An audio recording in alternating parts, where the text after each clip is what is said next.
આજે આપણે ગણિતમાં આગળની, પાછળની અને વચ્ચેની સંખ્યા શીખવાના અને અંક પ્રમાણે વસ્તુ ગોઠવતા શીખવાના. ચાલો જો ડેરિયા, અહીંયા શું લખેલું છે? આગળની સંખ્યા લખો. તો આ કયો અંક લખેલો છે? 88. તો 88 ની પહેલા કયો અંક આવે? કયો? સરસ, વેરી ગુડ. ચાલો, આ કયો અંક છે? 70 કયો અંક છે? 72 તો ચાલો 72 ની પાછળ કયો અંક આવશે? 73 ચાલો શોધો. આ કયો અંક છે? અને આ કયો અંક છે? તો 80 અને 82 ની વચ્ચે કયો અંક આવે? ચાલો હવે બાજુમાં અંક પ્રમાણે વસ્તુઓ ગોઠવવાની છે. ચાલો, તો પહેલો કયો અંક છે? હા, તો 4 ની સામે વસ્તુઓ ગોઠવો.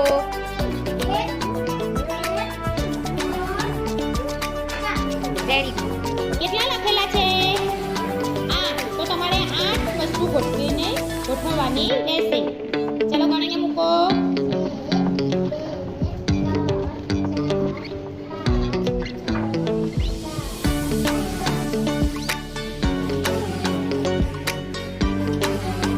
ચાલો ધનુષ, આજે આપણે સરવાળાના દાખલા ગણવાના છે.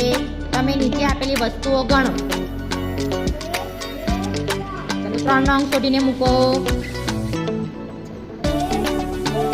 2 નો અંક શોધો. આ શાનું ચિહ્ન છે? વત્તા એટલે શું?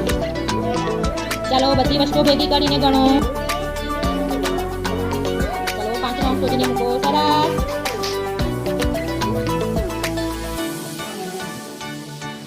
બાળકો, આજે આપણે ગણિતમાં 1 થી 20 અંકના પલાખા લખવાના છે, જે તમારે નોટમાં, અંકમાં અને શબ્દોમાં લખવાના છે.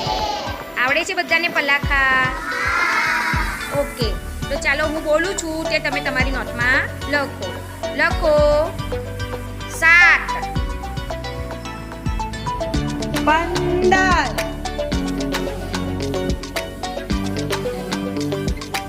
ચાલો હવે લખો 13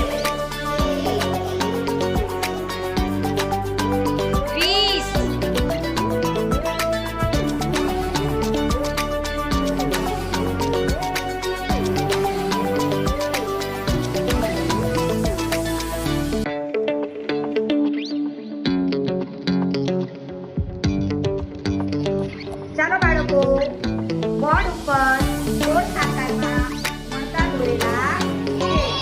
તો એ ચિત્રના આધારે હું તમને પ્રશ્નો પૂછીશ અને તેનો જવાબ તમારે નોટમાં લખવાનો છે.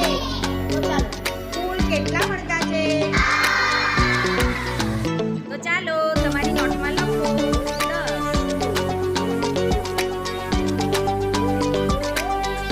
હવે બીજો પ્રશ્ન, 14 ના મણકા કેટલા છે?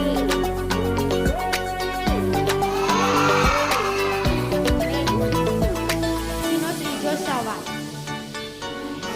12 ના મણકા કેટલા છે?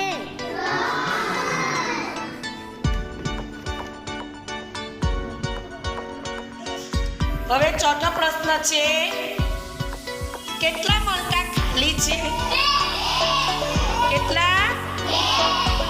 તો લખો ચોથા પ્રશ્નમાં 2.